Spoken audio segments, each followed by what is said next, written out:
मित्रांनो, आपण लहान असताना खूप खेळ खेळलो आहोत. लपाछपी, पकडापकडी हे खेळ आपण आपल्या लहानपणी खेळलेले आहे. पण आजकालच्या मुलांना हे खेळ आवडत नाही.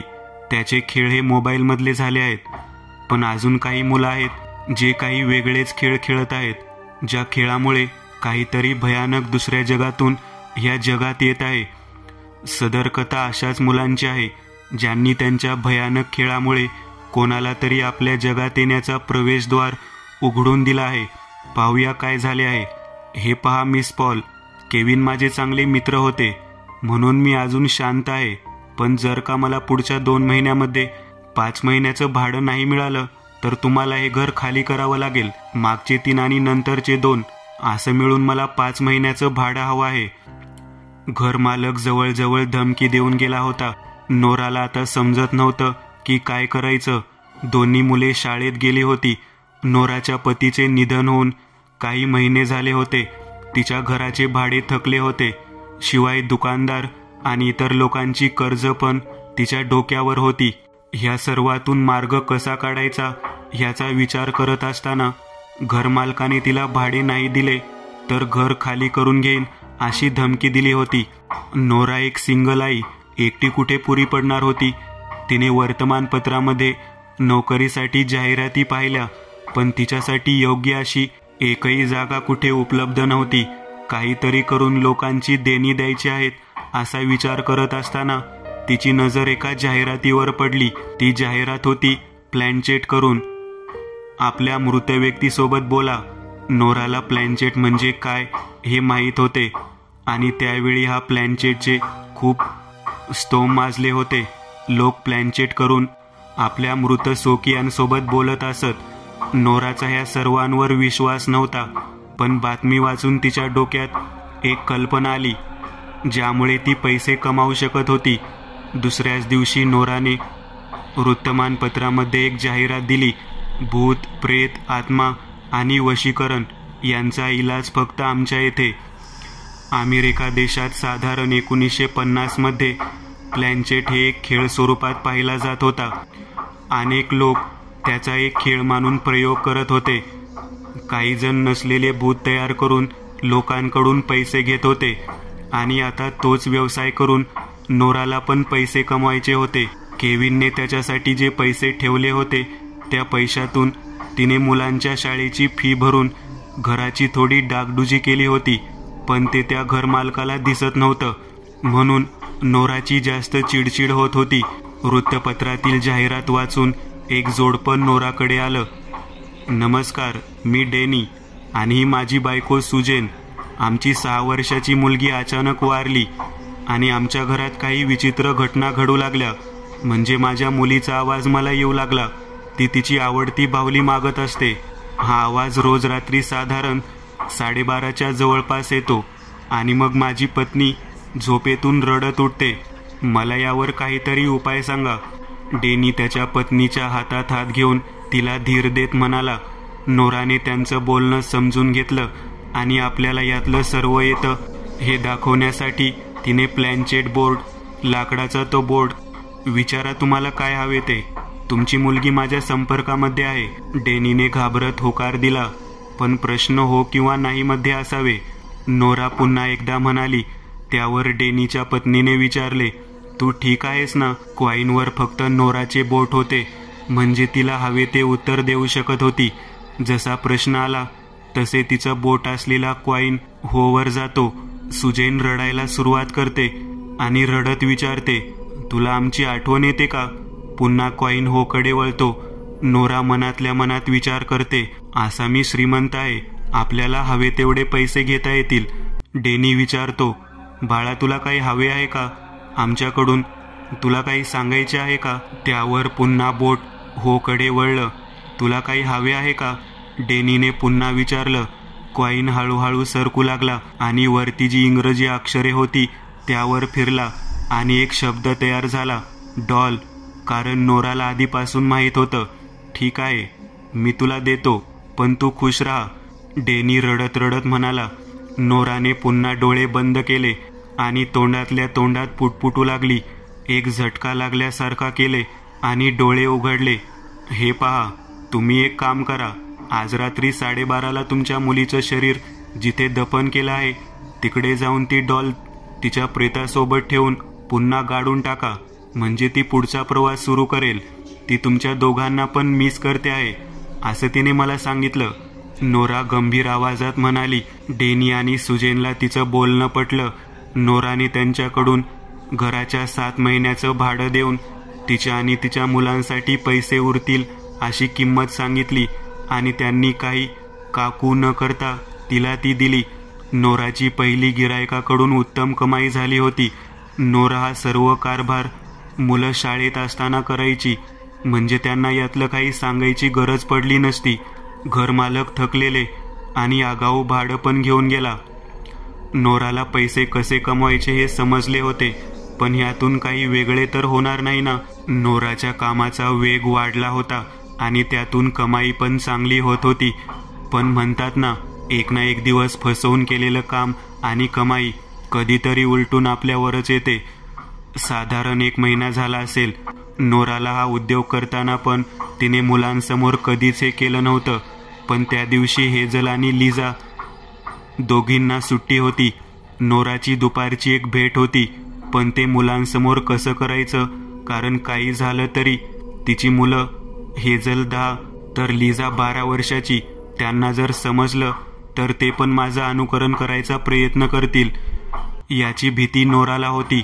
नोराने दोघींना जेवायला दिलं आणि दुपारी घरी एक खास पाहुणे येणार आहेत, तुम्ही दोघी पण तुमच्या खोलीच्या बाहेर यायचं नाही अशी तंबी त्या दोघींना दिली. शेवटी मुलंच ती. आपल्या आईने असं का सांगितलं आहे हे बघायला ते बाहेर येणार. हेझल, तुला काय वाटतं, मम्मीने आपल्याला रूममध्ये का राहायला सांगितलं असेल? लिझाने बाहुलीसोबत खेळत असलेल्या हेझलला विचारलं. बाहुलीचे केस ठीक करत हेझल म्हणाली, माहीत नाही, पण मम्मीने सांगितलं आहे तर असेल तसंच काही महत्त्वाचं कारण. आणि आपण मम्मीला कसे विचारणार? हेझल म्हणाली. अगं पण काही समस्या असेल तर, आणि मम्मी आपल्यापासून काही लपवत असेल तर? आधीच डॅड गेल्यापासून घरचा मालक भाडं मागायला येत होता. मम्मीने सांगितले नाही, पण मला समजतं. आणि एकदा तर मी पण ऐकलं होतं की त्याने मुदत आणि धमकी दिली आहे. भाडं नाही दिलं तर घर खाली करावं लागेल. आणि त्याने मुदत दिली कारण तो डॅडचा चांगला मित्र होता. कदाचित आज पण तोच येणार असेल. आपल्याला एकदा जाऊन पाहायला हवे नक्की काय चालू आहे. आणि मम्मीला जर त्याने काही केलं तर? लिझाने सर्व शक्यता बोलून दाखवल्या. आता मात्र हेझलला काय करावं तेच समजत नव्हतं. तिला आता भीती वाटू लागली. लिझा, तू खरं सांगत आहेस ना? हेझलने विचारलं. मम्मीची शपथ, यातलं सर्व खरं आहे, पण तू मम्मीला काही बोलू नकोस, लिझा चिडून म्हणाली. थोडा विचार करून हेझल म्हणाली, चल आपण बघू. असे म्हणून लिझाने दरवाजा हळूच उघडला आणि खाली जे काही बोलणे सुरू होते ते चोरून ऐकू लागल्या. खाली 3 माणसाचा आवाज येत होता. त्यात 2 पुरुष आणि 1 महिला होती. ते जे काही बोलत होते त्याचे संवाद लिझा आणि हेझलच्या कानावर पडत होते. भेटायला आलेला माणसाचा घरात वाईट शक्तीचा अनुभव येत होता आणि तेच तो नोराला सांगत होते. नोराने एका बॅगमधून एक लाकडी बोर्ड काढला आणि सुरुवात केली. ती दाखवत होती की तिला यातलं सर्व माहीत आहे. तिने तोंडात काहीतरी पुटपुटलं आणि कॉईनवर बोट ठेवला. त्यांना ज्याची उत्तरे हो किंवा नाही अशी येईल असे प्रश्न विचारायला सांगितले. तिच्या सांगण्याप्रमाणे त्यांनी प्रश्न विचारले आणि शेवटी तिने त्यांना यातून बाहेर पडायचा उपाय म्हणून चर्चमध्ये जाऊन प्रार्थना करायला सांगितली आणि त्याच्याकडून मोठी रक्कम घेतली. आपण सर्व पाहत आहोत असं कोणाला कळू न देता हेझल आणि लिझा दोघी पण पाहत होत्या. पाहुणे गेल्यानंतर त्या पण आपल्या रूममध्ये परत आल्या. लिझा मॉम काय करत होती? ती अशी तोंडातल्या तोंडात काय बोलत होती? आणि तो बोर्ड कोणता होता? त्यावर कॉईन ठेवला तर काय होईल? हेझलने प्रश्नांची सरबत्ती लावली होती. लिझा पण तेवढीच गोंधळली होती जेवढी हेझल. हेझल काय विचारत होती ते काही लिझाला सांगता येत नव्हतं. लिझा विचार करत असताना हेझल पुन्हा तिला हलवते आणि विचारते, सांगा ना, मॉम काय करत होती त्या बोर्डसोबत? हे बघ हेझल, याची उत्तर माझ्याकडे पण नाही आहे, पण मी उद्या तुला सांगते नक्की. पण एक लक्षात ठेव, यातलं कोणाला काहीच सांगायचं नाही. No friends. आणि मॉमला तर अजिबात नाही. लक्षात राहील ना, लिझाने सांगितले.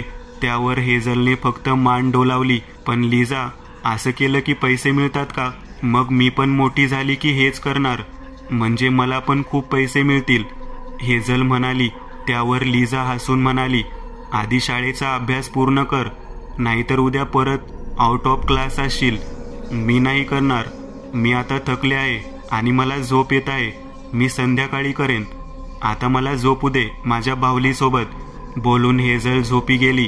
लिझा अभ्यास करत होती, पण तिचं मन लागत नव्हतं. तिला सारखा सारखा तोच विचार डोक्यात येत होता. तो बोर्ड तिच्या डोळ्यासमोरून जात नव्हता. ती विचार करत होती की कोणाला विचारलं तर ते आपल्याला खरं सांगेल. तिच्या डोक्यात पटकन एक नाव आलं. तिला तिच्या प्रश्नाचं खरं उत्तर देणारा व्यक्ती. तो दोघं एकमेकांना जवळून ओळखत होती. तिने मनात ठरवले की उद्या काही झाले तरी त्या व्यक्तीला भेटायचे आणि सर्व माहिती त्या बॉक्सबद्दल जाणून घ्यायची. लिझा आणि हेझलला उत्सुकता आहे त्या बोर्डबद्दल. लिझाच्या मनात काहीतरी शिजत आहे, पण तिने जर तिच्या आईला विचारले तर उत्तर मिळणार नाही. पण तिला एक व्यक्ती माहीत आहे जी तिच्या शंकेचे निरसन करून देईल. कोण आहे ती व्यक्ती? दुसऱ्या दिवशी सकाळी लिझाने शाळेत जायची तयारी लवकर केली आणि शाळेची बॅग घेऊन खाली आली.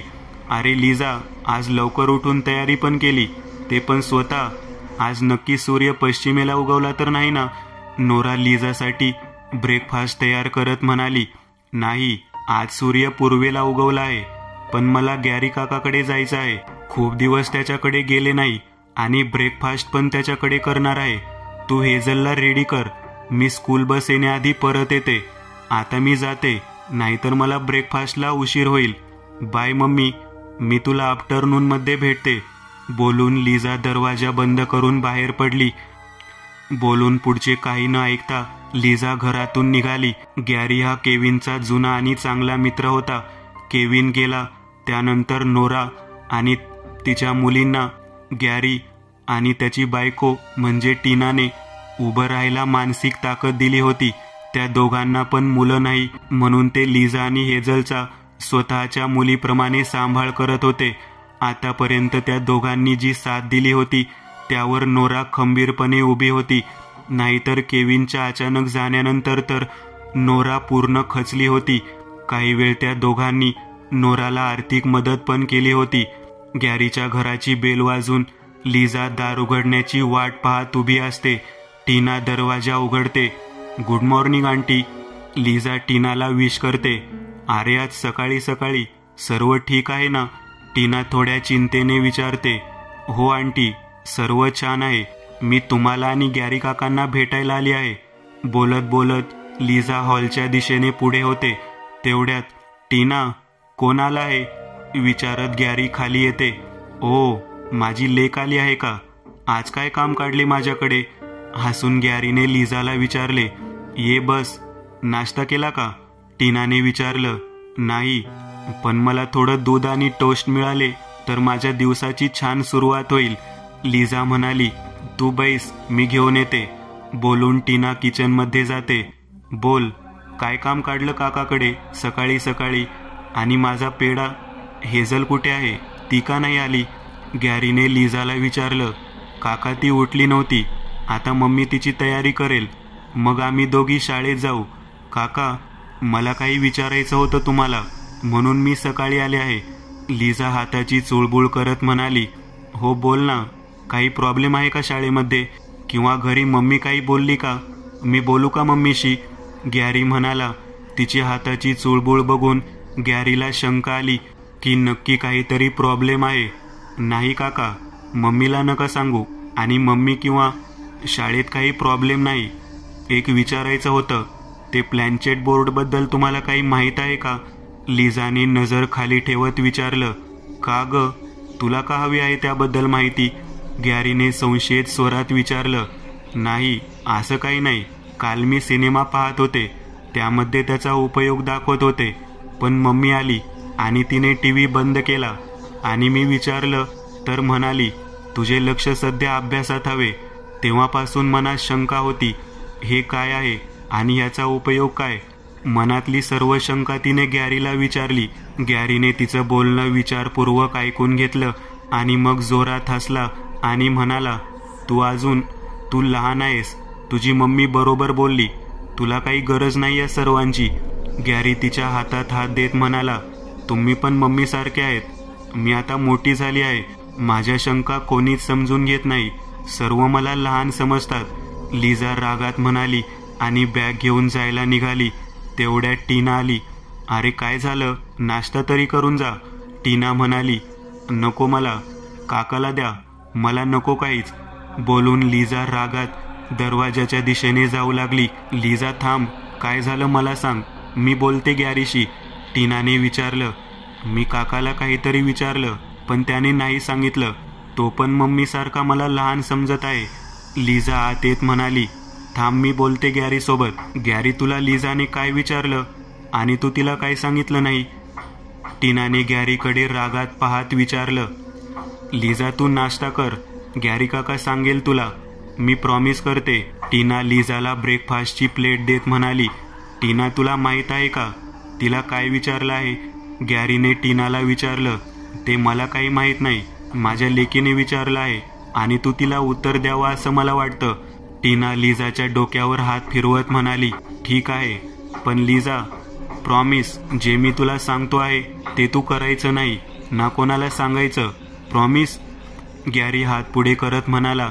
लिझा खुश होऊन त्याच्या हातात हात देत म्हणाली, प्रॉमिस. लिझा नीट ऐकून घे.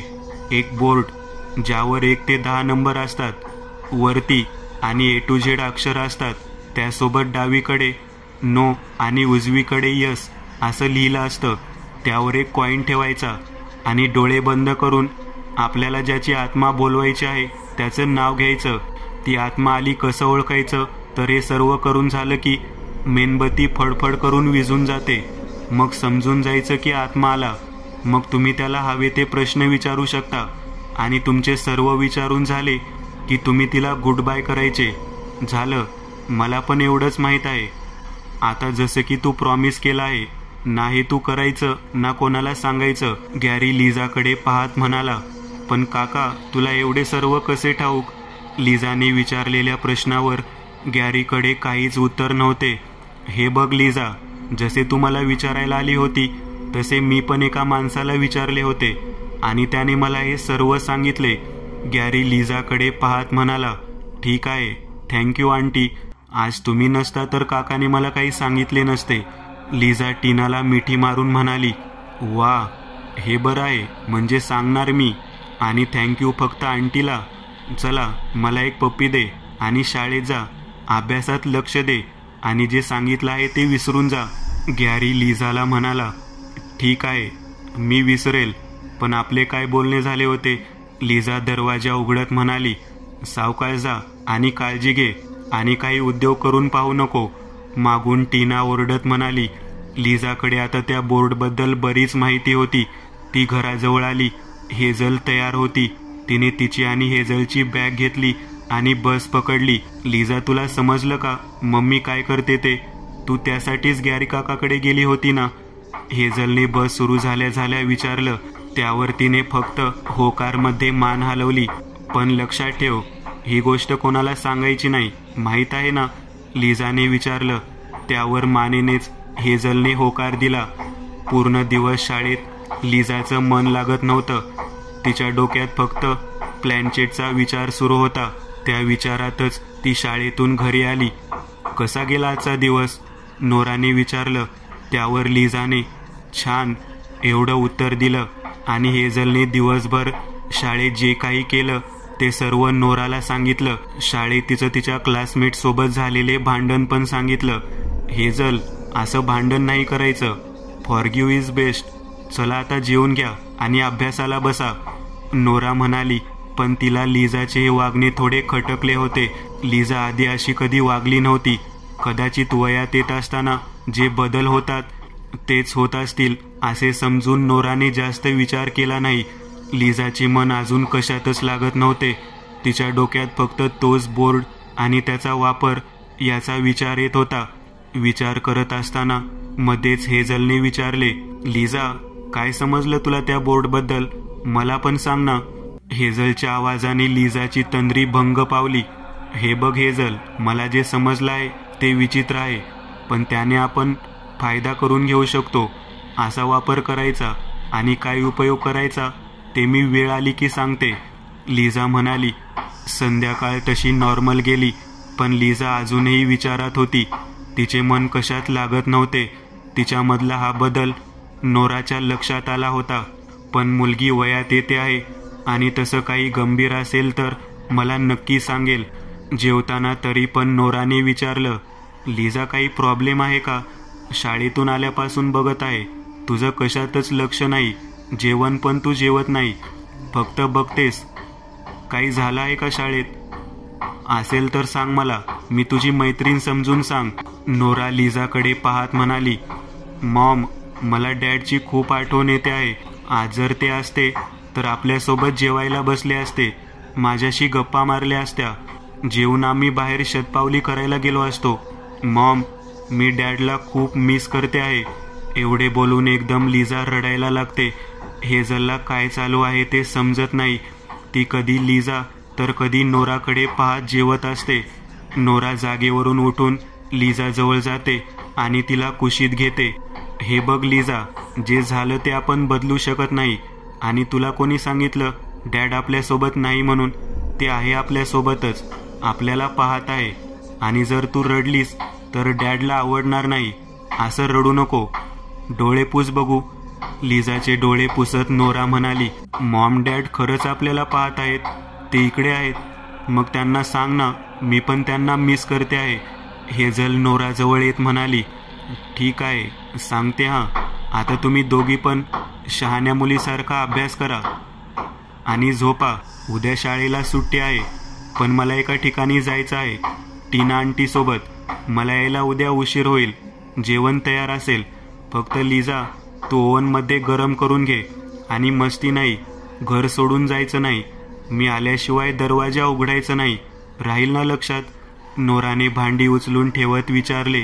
त्यावर लिझाने फक्त मानेनेच होकार कळवला. शुभरात्री करून दोघी पण बेडरूममध्ये गेल्या.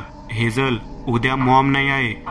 उद्या आपण प्लॅनचेट करायचं का मॉमच्या बोर्डवर? आणि डॅडला बोलवायचं मॉमला येतं, म्हणजे तिला डॅड अजून दिसतात. कदाचित ती रोज डॅडशी बोलत पण असेल. आपण पण एकदा करून बघू. लिझा शाळेची बॅग उघडत म्हणाली, उद्या, पण मला भीती वाटते. काही वेगळं झालं तर? हेझल आश्चर्य भीतीने म्हणाली, वेगळं काय होणार? आपण डॅडला बोलवायचं आणि भीती कशाला वाटायला हवी त्यात? आणि काही झालं तर मी आहे ना, तू काळजी नको करू, माझ्यावर विश्वास ठेव, लिझा म्हणाली. आणि हेझलने फक्त मान हलवून आपली सहमती दर्शवली. दुसऱ्या दिवशी सकाळी, चला मुलींनो, आम्ही जाऊन येतो. लिझा, हेझलची काळजी घे. जेवण करून ठेवले आहे, गरम करून खा. कोणी आले तरी दरवाजा उघडू नका. काही वाटले तर शेजारी जे काका राहतात त्याचा नंबर मी लिहून फोनजवळ ठेवला आहे. काही वाटले तर त्यांना कॉल करा. मस्ती करू नका आणि एकमेकींना सांभाळा. अशा विशेष सूचना देऊन नोरा बाहेर पडली. सकाळचे साधारण 10 वाजले होते.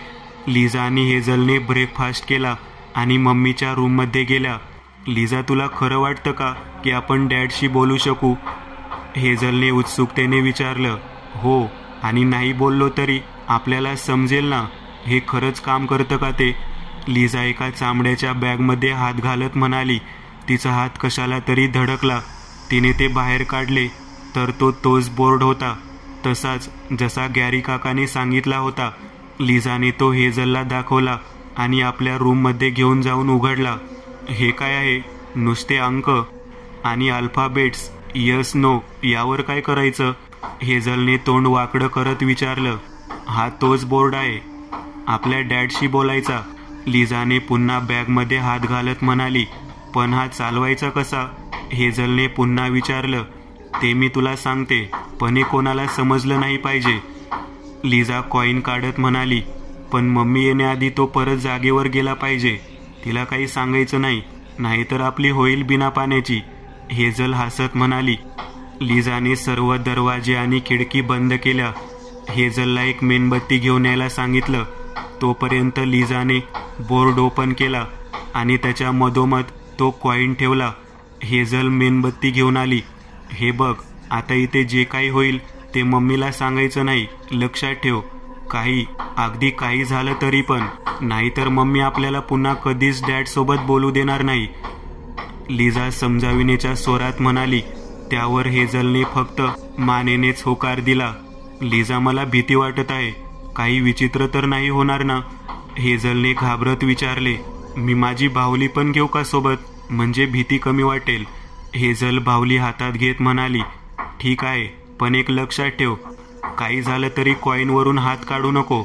लिझाने होकार दिला. तसे हेझल खुश होऊन आपली बाहुली घेऊन बसली. लिझाला काही गोष्टी गॅरीने सांगितल्या होत्या, तर काही तिने त्या दिवशी तिच्या आईने जे केले त्यातून शिकली होती. कॉईन बोर्ड वर ठेवला आणि त्यांनी त्याच्या वडिलांच्या आत्म्याला आवाज देऊन बोलवायला सुरुवात केली. डॅड, तुम्ही जर आमचा आवाज ऐकत असाल तर आम्हाला सांगा. डॅड, तुम्ही आम्हाला ऐकत असाल तर हिंट द्या. डॅड, आम्हाला तुमची खूप आठवण येते. तुम्ही आम्हाला रोज बघता असं मम्मी सांगते. खरंच तुम्ही आमच्यासोबत असाल तर हिंट द्या. डॅड, कृपा करून हिंट द्या. तुम्ही आला आहेत का? तेवढ्यात घरच्या खिडक्या वाजू लागतात. हवा जोरात वाहू लागते. मेणबत्ती फडफडू लागते. लिझा विचारते, कोणती आत्मा आहे का आजूबाजूला? तिचा प्रश्न येतो आणि कॉईन हळूहळू सरकू लागतो. कॉईन यशकडे जाऊन थांबतो. हे पाहून दोघी पण घाबरतात. हेझल त्या कॉईनवरून बोट काढायचा प्रयत्न करते, पण लिझा तिला इशाऱ्याने तसं करू नको असं खुणावते. थोडा धीर करून लिझा पुन्हा विचारते, तुम्ही केविन आहात ना? त्यावर तो कॉईन नोकडे जातो. आता मात्र दोघी प्रचंड घाबरतात. हेझल घाबरून पुन्हा हात काढायचा प्रयत्न करते. लिझा तिला तसं करू देत नाही. कोण आहात तुम्ही? लिझा घाबरून विचारते. त्यावर तो कॉईन अल्फाबेटकडे सरकतो आणि हळूहळू एक एक करून अक्षर तयार होऊ लागते. DEVIL. डेव्हिल असं नाव येताच हेझल आपला हात घाबरून मागे खेचून घेण्याचा प्रयत्न करते, पण लिझा तिला तसे करण्यापासून रोखते. कॉईन आपोआप फिरतो आणि शब्द दाखवले जातात. मी इकडे आलो आहे तुम्हाला सर्वांना मारायला. मला मुक्त करून बोलवलं त्यासाठी आभारी. आता तुम्ही सर्व मृत होत नाही तोपर्यंत मी जाणार नाही. तेवढ्यात खिडकीची काच तुटते आणि मेणबत्ती विझून जाते. त्या दोघी तो बोर्ड घाबरून तसाच बंद करतात आणि रूममधून पळत बाहेर पळून येतात आणि बोर्ड पुन्हा त्या जागेवर नेऊन ठेवून त्या पळत हॉलच्या दिशेने पळतात. आता त्या दोघीमध्ये पण हिंमत नसते पुन्हा रूममध्ये जायची. त्यांच्या रूमचा दरवाजा जोरात बंद होताना त्या हॉलमधून बघतात. त्यांना माहीत होते की त्यांनी जे काही केले ते चुकले आहे आणि त्याच्या चुकीमुळे एक वाईट आत्माने त्या जगातून ह्या जगात प्रवेश केला आहे.